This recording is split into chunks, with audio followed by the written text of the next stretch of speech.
I can't think of a good intro. Just air horns. OP10.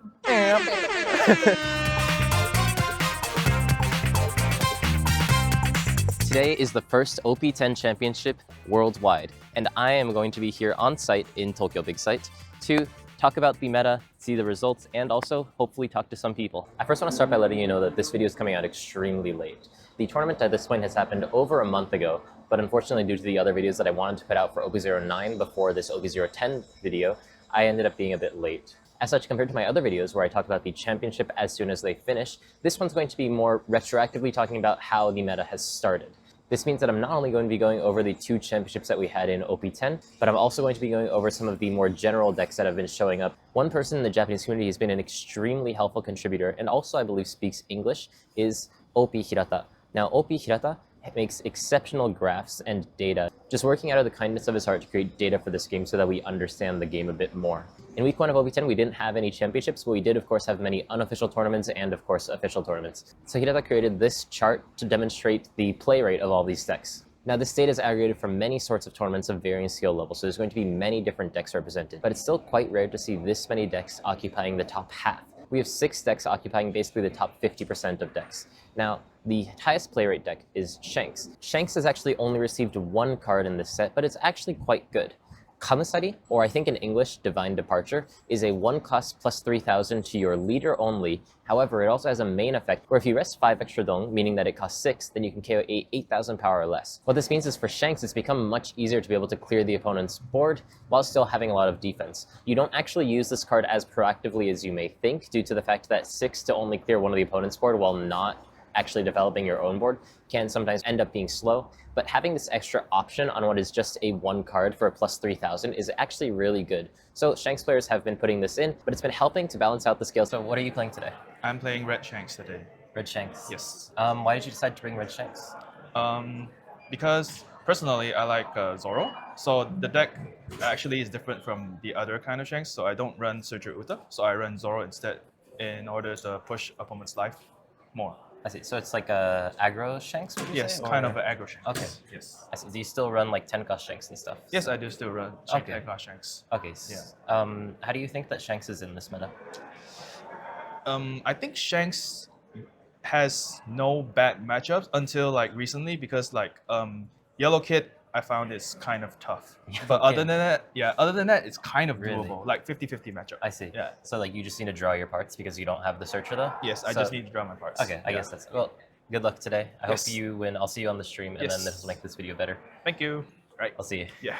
Good luck. People have anticipated to be the strongest deck in the early meta and the second most represented at the moment, Teach. Teach, although he got many cards in OP10, actually only basically runs 2 of them. He runs Liberation and the 5 cost Kazang. Now there's a lot of debate over whether or not this Liberation is actually good, but it doesn't develop your own board, which is generally the main problem with these board clear events. 1 card to be able to clear the opponent's 2 cards for Teach is quite nice because Doflamingo is the matchup that you struggle the most with.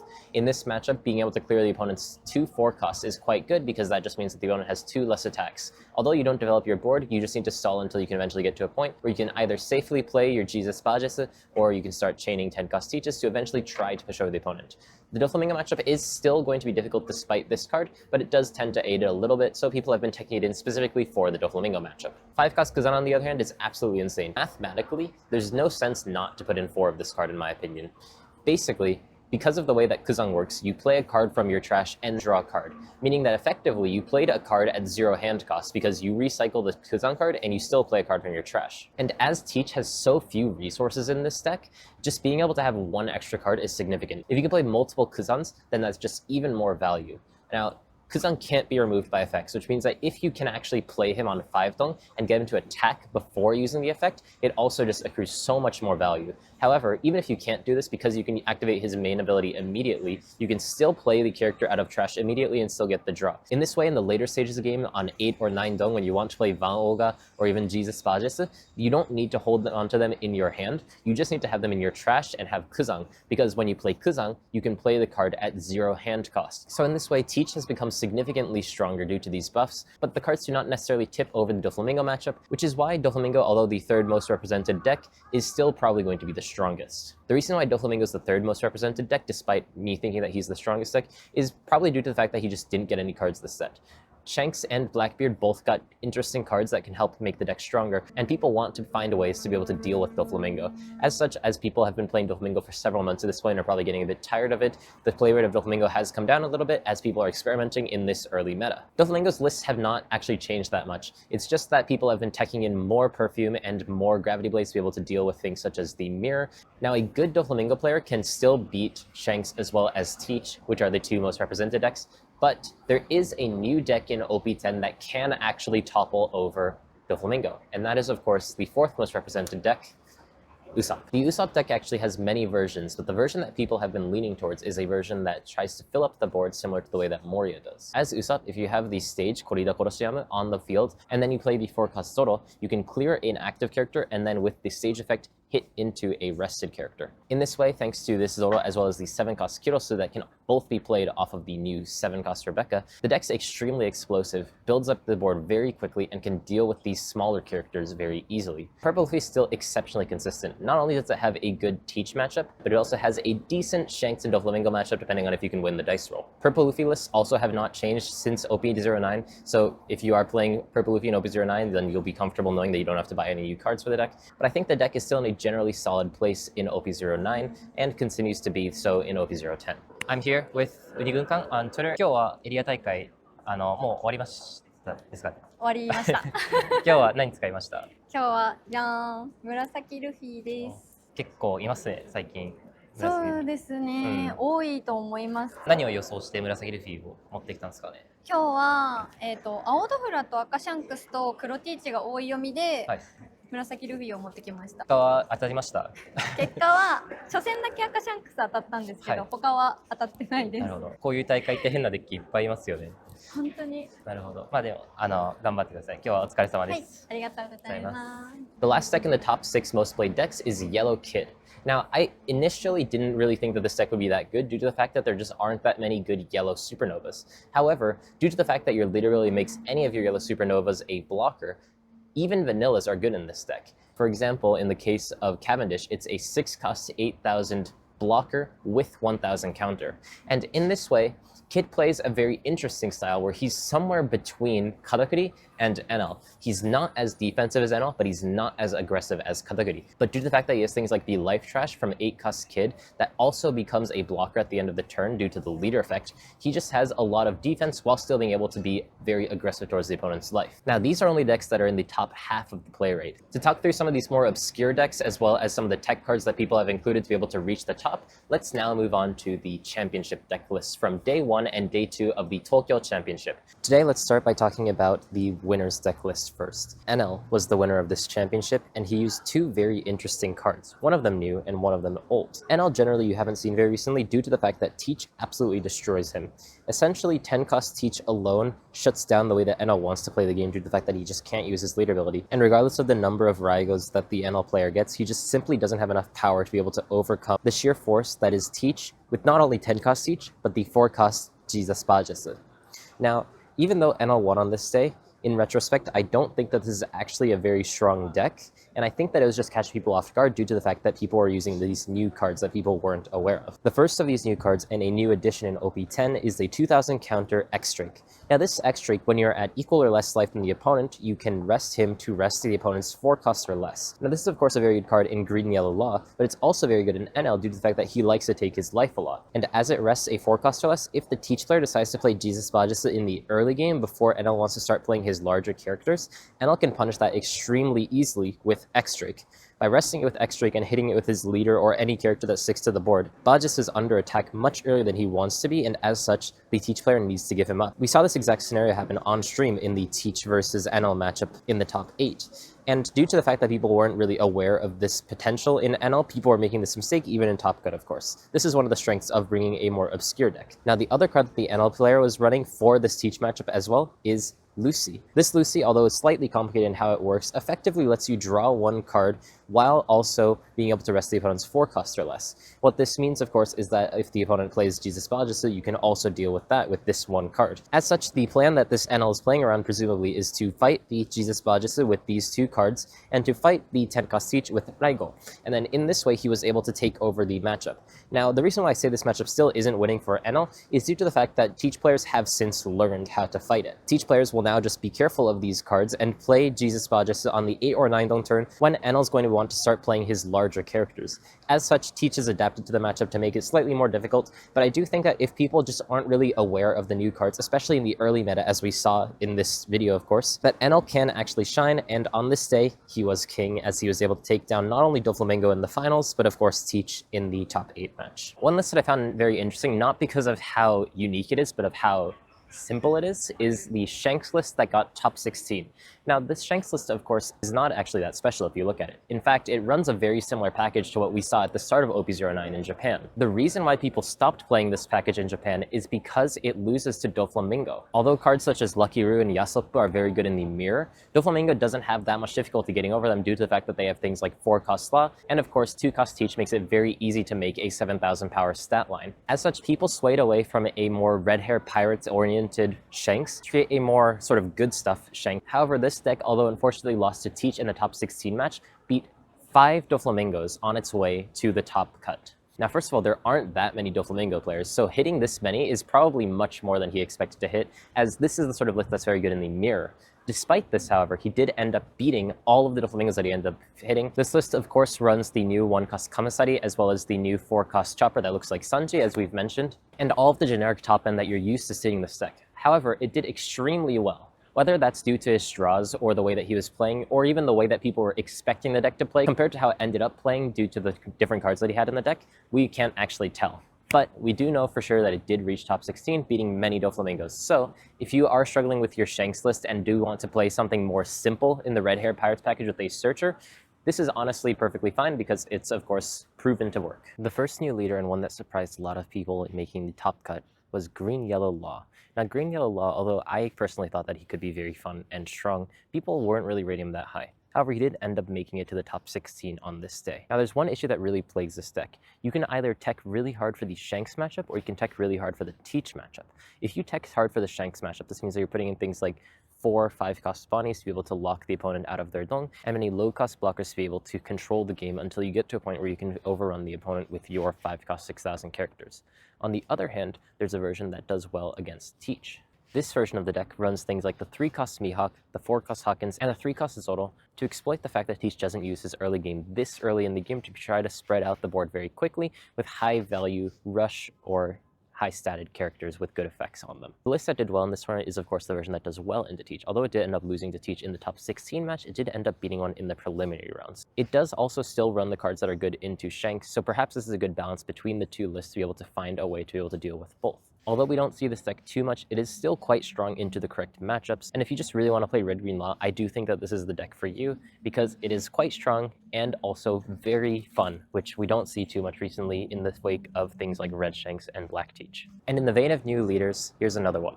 Yellow Kid was another deck that made it into the top 16 on this day. As we said briefly in the introduction of these decks, Yellow Kid has 2 different ways that you can play it. More towards Enel in a defensive playstyle, or more towards Katakuri in an aggressive playstyle. And as such, the lists also embellish these differences. The championship list is a bit more Enel focused. What this means, of course, is that it has less trigger characters and focuses more on controlling the board through things such as the 5-cost Gedatsu, the 2-cost Shirahoshi, and of course the strong Supernova cards that work well with his leader ability. Now, we didn't see too many trigger-oriented Yellow Kid lists that did too well, and I guess that means that Yellow Katakuri would be better for this sort of thing. One thing I think is really cool is that the 7-cost Law can be used extremely well in Green Yellow Law as well as Yellow Kid, but in extremely different ways. In Green Yellow Law, he can play a 7-cost 9,000 as well as a 5-cost immediately onto the board, making a very aggressive board state. Kid, on the other hand, leaves the card in his life and then gives the active Law blocker. And of course, it's thanks to this ability that you can make your Supernova characters a blocker that you can use the 4-cost Hawkins so well. Now, the 4-cost Hawkins, although the 5,000 power stat line is very annoying, trashing a life is a lot more annoying. As such, what people tend to do is they tend to just ignore the 4-cost Hawkins. However, for Yellow Kid, you simply can't do this due to the fact that if you do, then he'll become a blocker, and eventually, when you hit you're just going to lose a life and an attack. As such, these two cards are exceptionally powerful in this deck, and is a reason why it's just been doing been doing quite well in this meta. So unfortunately, I got kicked out of the place that I was recording at before. So while I'm still outside, I just wanted to film a little bit more, and then the rest I'll be at my home.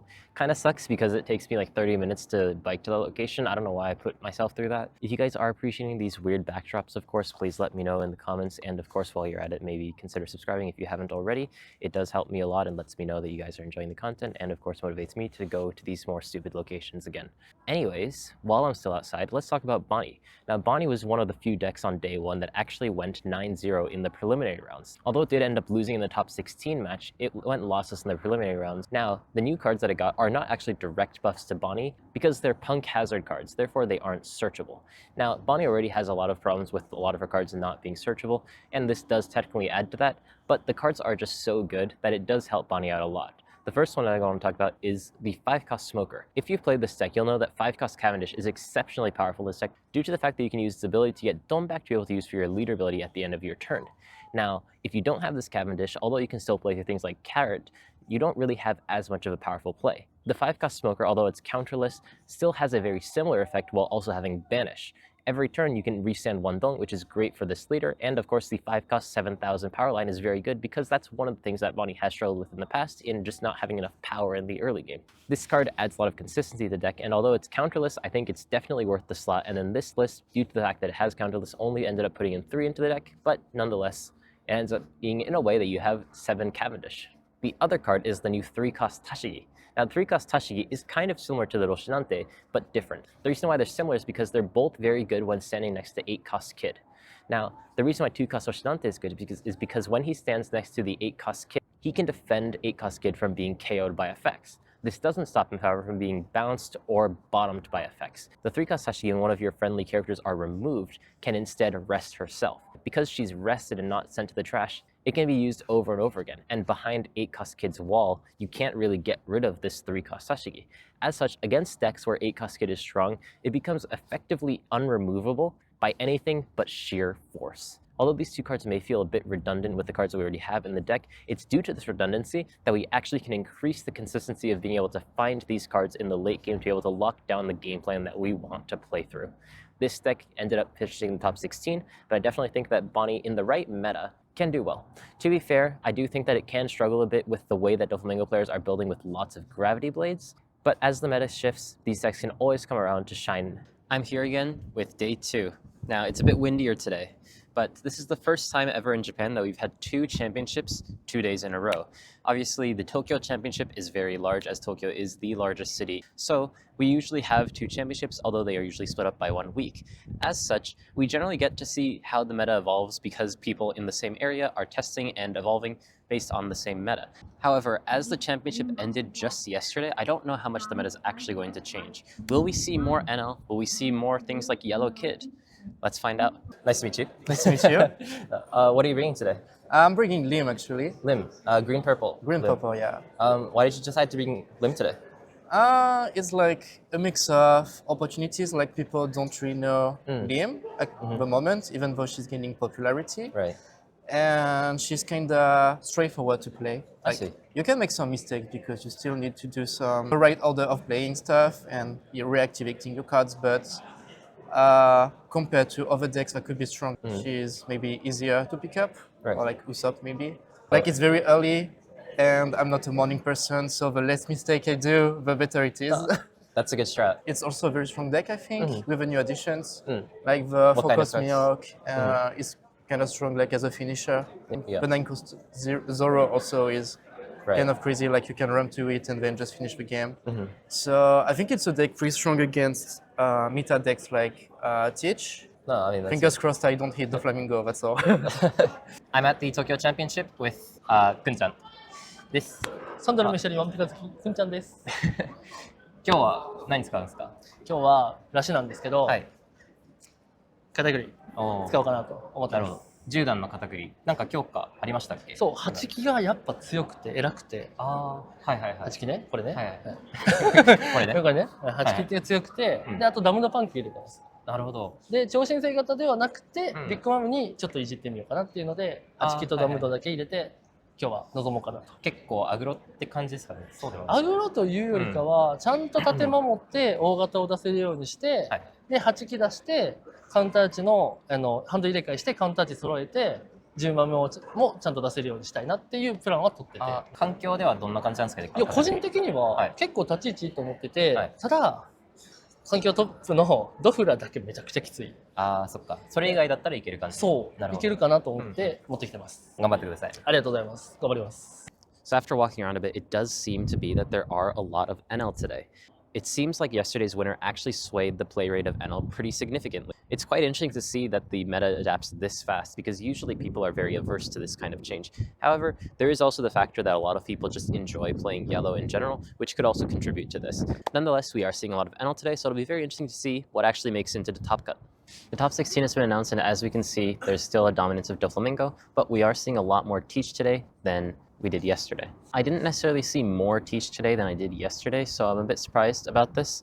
But I do think that just by tier lists, of course, this makes a lot of sense. The other thing to point out is that we don't see any Enel today. I kind of suspected it just because I think that a lot of people who are bringing Enel aren't actually very practiced on it and just kind of brought it over the hype. But we do see two Usopp. Quickly before I show the interesting deck list, I do want to talk about a Doflamingo deck list. Now, when I did my Doflamingo guide, I actually talked about a version of Doflamingo that runs these very large characters such as the 10-cost Kaido. And actually, a Doflamingo player that made it to the top 4 was running a list that runs these more interesting events as well as the 10-cost Kaido. So I just wanted to point that out because right now it's very unusual to see this kind of list, and it made it all the way to the top 4. I was only able to find one of the Usopp lists that made it to the top 16, but it is slightly different from the normal Usopp list. Now, the general Usopp list doesn't focus too much on cost reduction and generally focuses on making their board very strong. While this Usopp list still does the same thing, it does have some sort of cost reduction elements in the 3-cost Hina that synergizes well with the Hound Blaze that he also runs.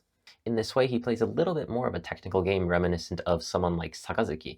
Usopp's two worst matchups are Teach and Shanks. However, in the preliminary rounds, he was able to overcome these matchups, only losing to Katakuri in the first round, as well as Doflamingo in the top 16 match.